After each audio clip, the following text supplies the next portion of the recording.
What's up, guys? My name is Jerry, and today's video is going to be on the Orlando Magic, and we're going to be talking about how this team just won the NBA draft lottery and all the great possibilities that come along with it.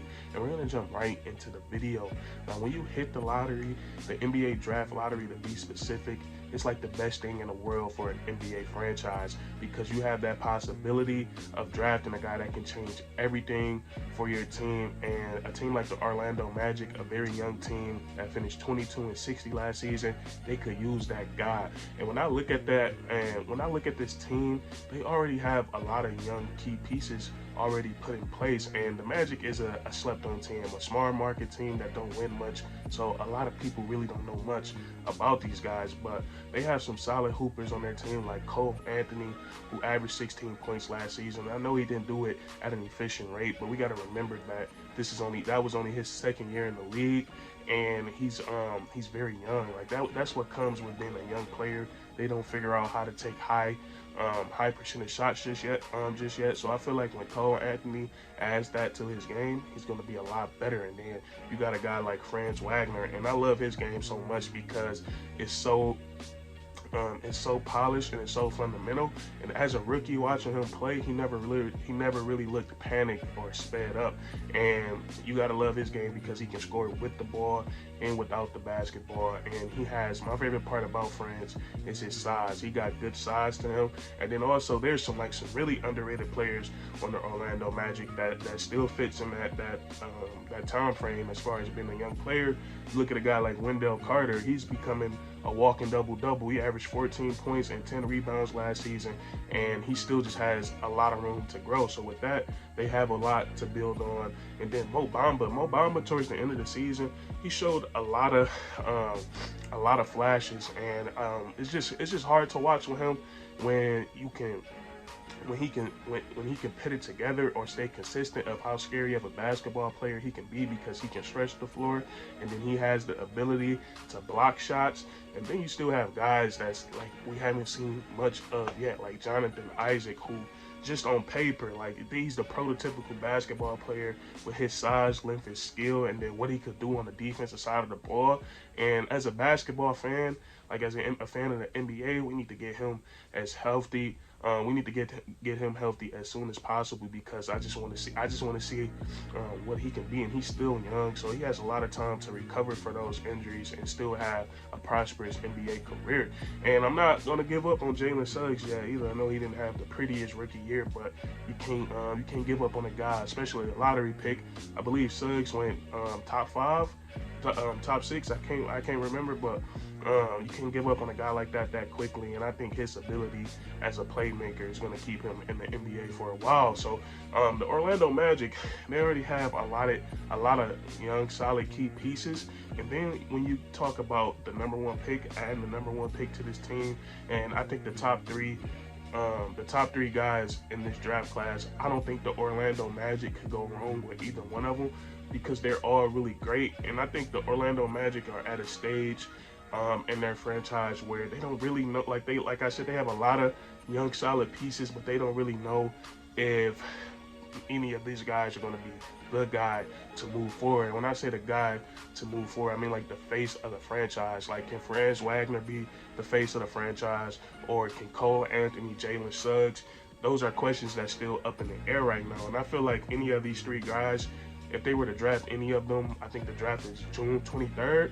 If they was to draft any of those 3 guys, I think they will all fit perfectly with what the Magic got going on. Because we look at the Magic roster, first of all, it's a bunch of guards. Like, they have a lot of guards, so they wouldn't really need too many guards. So adding some depth to that front court would be a really great thing for them. And then secondly, the guys that's in this draft are very versatile. They can do so much for different teams, and we're going to look at the pros and the cons with all of these guys. And there's not many cons to begin with, but you look at a guy like Chet Holmgren, that's 7 feet plus. He's above 7 feet tall, and he can stretch the floor, and he's a great shot blocker. And that's just the beginning of it with a guy like him. But on the offensive side of the ball, he's so skilled, being that tall, being that shifty, being able to put the ball on the floor. He's going to cause a lot of He's going to cause a lot of problems for defenses in the future because it's just hard to anticipate what he's going to do. And then he's bigger than everybody else, so he's going to be able to get a lot of easy layups, shoot over a lot of people. And my only thing about Chet Holmgren, my only worry, like if you look at NBA history, you see that tall, skinny players just don't last that long in the league. Like tall, skinny players that's 7 feet or taller, we just see them get hurt a lot. So that would be my main concern with Chet Holmgren. And if it was a guarantee that he was going to be able to stay healthy throughout his whole NBA career, I think he would undoubtedly be the #1 pick in the draft. But that would be my only worry with him. And then you look at a guy like Jabari Smith, who just like Chet Holmgren is very unique. Never really seen anything like him. He's 6'10", 6'11", and he was one of the best shooters in the country. He shot 40+% from the three-point line. I think on his wing jumpers, he shot like 46% from three, which is really crazy. And what makes him so unique is that he has the ability to run off a pin down.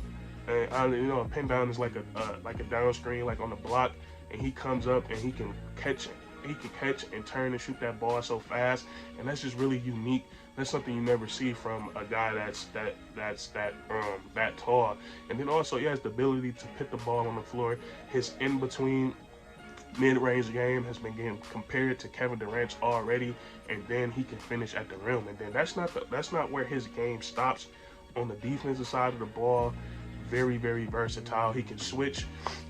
He can switch damn near every position, a very tenacious defender, and then he's a shot blocker. So let's just say if the Magic did draft Jabari Smith and Jonathan Isaac gets healthy, could you imagine teams or point guards having to try to navigate an offense against two guys that long and athletic who can play defense? That would be really scary. So I think the the Orlando Magic have a lot of great possibilities here. And the same thing with Paolo Banchero.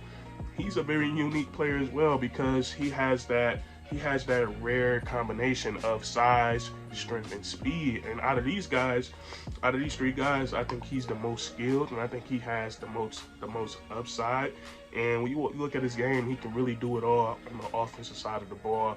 He has the three ball. He can put the ball on the floor. He can work the post. He's athletic. He gets putbacks. So his offensive game is off the charts, and I feel like he's out of these three, he's probably the most. Well, honestly, all three of these guys are NBA ready. I'm gonna be honest, but I just feel like for some reason, to me, like watching, I think he has the most upside because like he has speed, athleticism, strength, and then he's 6'10". So that's a recipe for success in the NBA. So I'm looking at all three. I'm looking at all three of these guys. Like I feel like the Orlando Magic, they're just gonna have to once they hold their camps, look at all three of those guys and feel like who is the best one out of these three. I don't feel like the Magic are in a position where they have to go for best fit, and I think they're in a prime position where they can go for the best available player out of these three. But that's my thoughts on that.